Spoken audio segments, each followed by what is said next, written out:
My name's Frank Duplessis. I've been involved in the hospitality industry for approximately 20 years. I've run small venues and big venues. I hope that you'll enjoy these bar tips.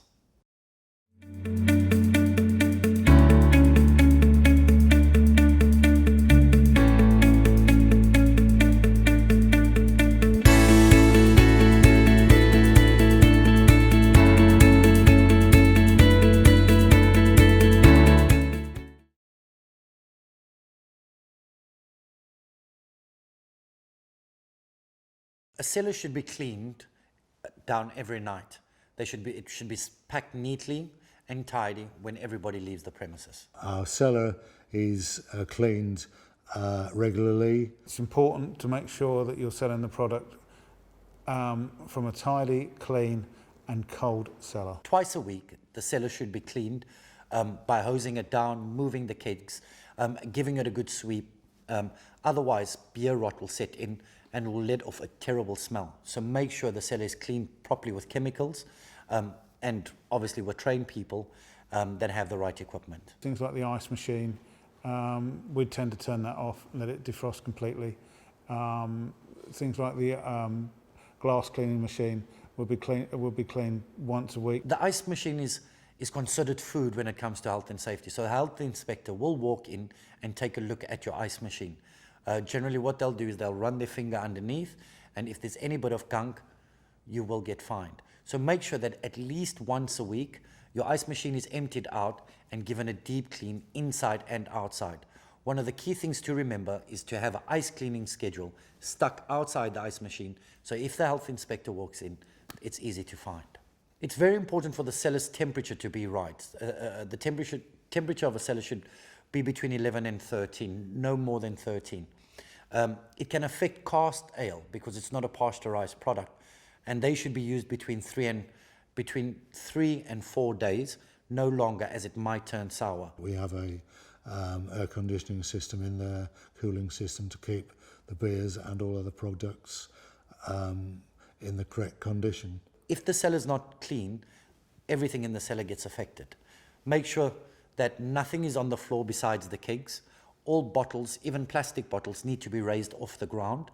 All your post mix need to also be raised off the ground. Best way of doing that is speaking to your delivery company or your brewery, and they'll give you a couple of pallets to put on the ground, and you can put your stock on that. All our bottles and other products are on shelves and up off the floor. The only things that are on the floor are the barrels themselves. It's important for you to clean your lines at least every 10 days. Sometimes if it's busier, you might need to do it. Or if you're quieter, you will notice that there's stagnant lines running through your beers. One of the best ways to save money and clean those lines is, if you're going to have a line clean that night, disconnect the kegs and start working through. When the kegs have been disconnected, you'll pull the beer through, that line is empty. It reduces wastage, but it's also easier to clean at the end of the night. If the cellar is not cleaned properly or watered down properly, it's advisable when changing a keg to have a bottle, an empty bottle or a bucket where you can actually just empty the overflow in. What will happen is the cellar will get infected. In the industry, it's called beer rot. It will let off a terrible smell, and sometimes will even affect the outside of the business. People will ask you what it smells, and it's very, very difficult to get away. The importance of managing the cellar is to make sure you've got a reasonably clean environment, that you're actually selling the right product in the right condition to people as they want it. There's plenty of opportunities for people to buy their stuff elsewhere. We control our stock by regular stock checks, twice a week generally. From this, we can tell that we're making the profit margin we want to make. It also gives an indication what we need to replenish, and it has, on occasions, helped us sort out if there's been any bad management within the bar. A full stock audit for most bars is recommended once a month. I recommend doing line checks where you go along with your fast sellers and check that weekly. Top sellers are very important because obviously you need to have those in regular stock. Some items rather, would not clear for say 6 months, and even though they're well within sell-by date, you know you don't have to stock them every week, otherwise you're just holding on to stock you may not want to hold on to, and more importantly, you're paying for stuff that you needn't pay for.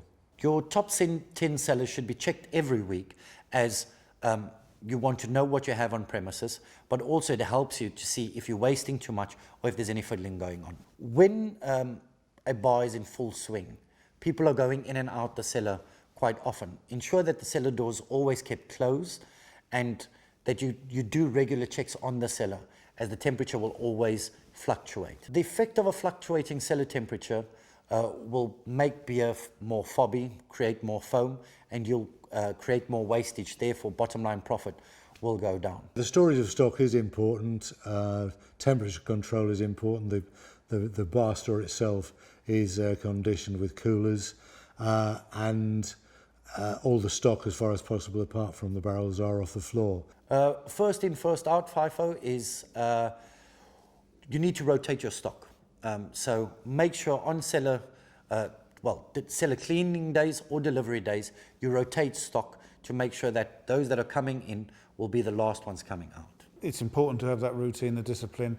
When you're in a cellar environment, as I've stressed before, is to ensure that you're selling the product in its best possible condition. Stock holding and stock ordering processes should be done by the lead manager and somebody that has experience. It's important for you to keep your order sheets.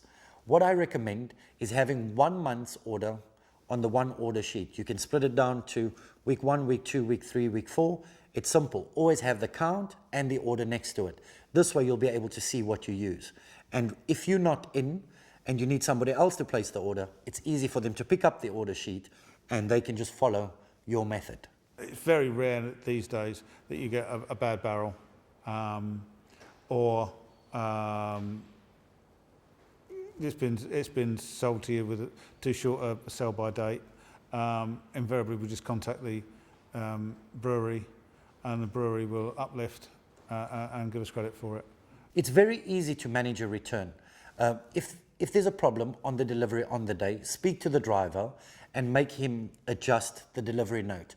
Ensure that you have his signature and your signature where the adjustment is made. If you wanting to return something a day later, it's important that you phone the supplier up straight away and stop using that product.